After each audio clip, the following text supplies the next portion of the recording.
Mate ka! Isang boses ang inyong opinyon dito sa Mate.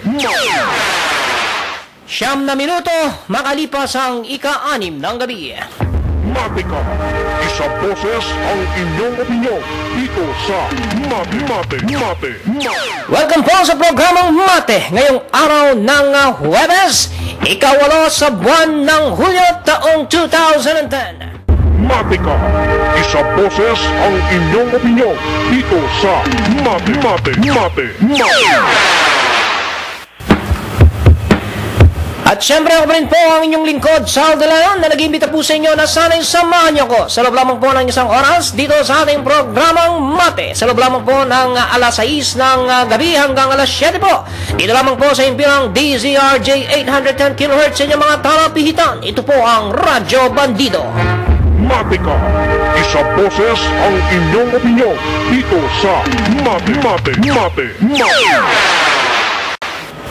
At syempre, buwabati po tayo ng magandang gabi sa lahat po ng inaabot ng ating broadcast dito sa Pilipinas. At syempre, magandang hapon at magandang gabi na rin sa buong mundo na nakikinig po sa atin sa pamamagitan ng internet. Mate ka! Isang boses ang inyong opinyon dito sa Mate. At syempre, araw na naman po ng Huwebes, ito po ang ating segment na tinagurian po natin Gates to Prosperity. At syempre, ang ating katuwang sa ating programa tuwing araw po ng Huwebes sa segment na Gates to Prosperity ay walang iba po kung hindi ang spokesperson po ng Americans for a Better Philippines sa katauhan po ni Engineer Arthur B. Uy na sa ngayon ay nandyan po sa Los Angeles, California. At syempre maya-maya po ay tatawagan po niya tayo dito sa ating programa upang kahit na paano po ay may pagpatuloy natin ang ating programa dito po sa Gates to Prosperity. Isang segment po ng ating programang Mate na kung saan ay tumutukoy sa mga pangunahing problema dito sa ating bansa. At syempre hindi lamang pagtukoy sa mga pangunahing problema na nakakapagdulot ng kahirapan, kundi ang mga pangunahing solusyon kung paano mawawakasan ang mga problemang ito. At syempre pagka masolusyonan ng mga problemang ito ay tsak na magkakaroon ng kaunlaran dito sa ating bansa at sa kahulihan ay magagapi po ang karukhaan. Mate ka! Isang boses ang inyong opinyon dito sa Mate. Bueno, tamang-tama po at narito po sa kabilang linya ang ating pong katuwang sa ating programa tuwing araw po ng Huwebes dito po sa ating Gates to Prosperity. Walang iba kung hindi si Engineer Arthur B. Uy na kung saan ay nandun pa po sa Los Angeles, California. Sir Engineer Art, magandang umaga po sa inyo dyan at syempre magandang gabi dito sa Pilipinas. Good evening, Zaldi and Roland.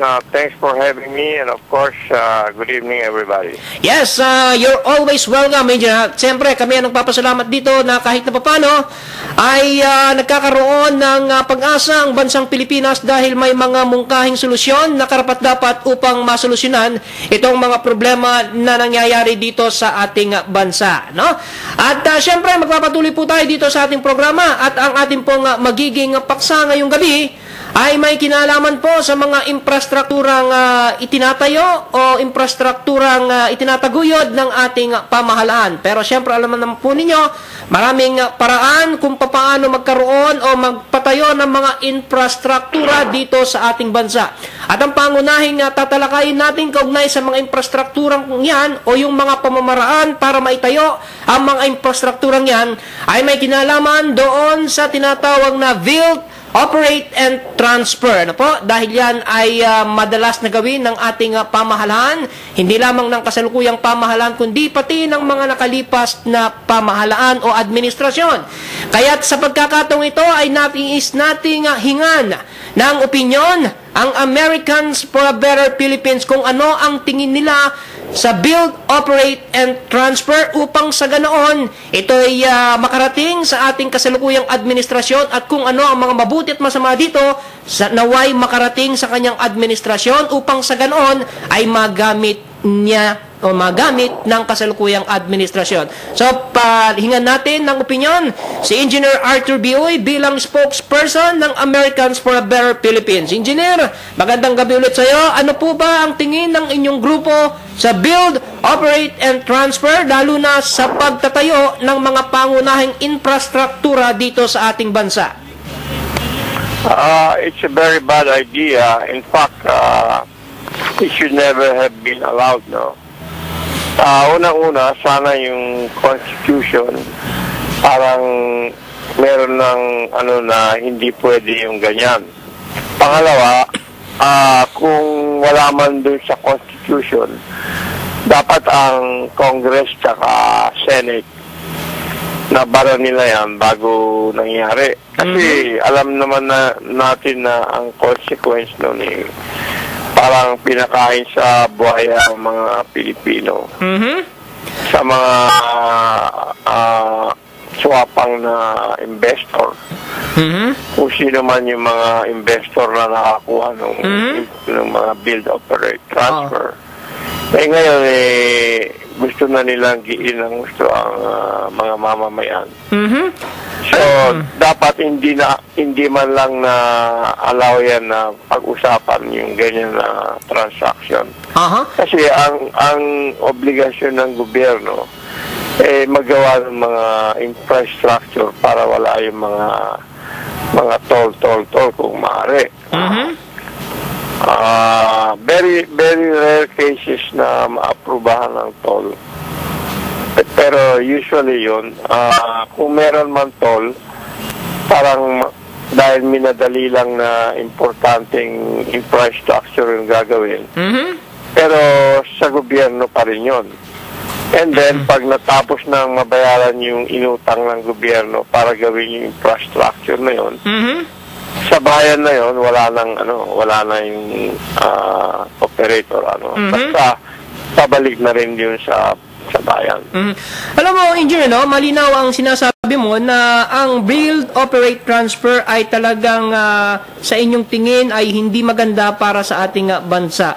Pero paano natin i-reconcile, Engineer, yung pahayag ng ilang pinuno ng ating pamahalaan na kaya tayo tumatanggap ng Build, Operate, and Transfer, lalo na sa mga mahalagang infrastructures, ay dahil sa walang pondo ang pamahalaan para gawin ang mga kinakailangang infrastruktura. Hindi. Yung anong sana punta yung mga VAT tsaka yung mga ibang taxes. Yung surcharge tax sa gasolina. Meron dapat pondo kasi kung ano man yung kagaya niya related sa transportation, may nakukuha tax dun sa mga gasolina para gawin yung ganon. Hindi tama yung dahilan na walang pondo kasi sana punta yung mga taxes. So pagka ganon ang katwiran at tatanungin na nasaan yung mga perang nakuha sa halimbawa, yung road tax, di ba? Road use tax, di ba? Tapos yung sa gasolina. Yung VAT. So, ibig sabihin, so yan ba ay katibayan na kung ganyan ang kanilang magiging katwiran, ay mukhang inaamin nila na ang korupsyon ay talagang nandyan dahil nawawala ang pera. Oo, ganun na nga yun. So, dahil sa maraming build, operate, transfer na nangyari dito sa bansa, ibig sabihin noon ay ang yan ay isang pangunahing batayan, na talagang masasabi natin na talamak ang korupsyon sa alinmang ahensya ng ating pamahalaan.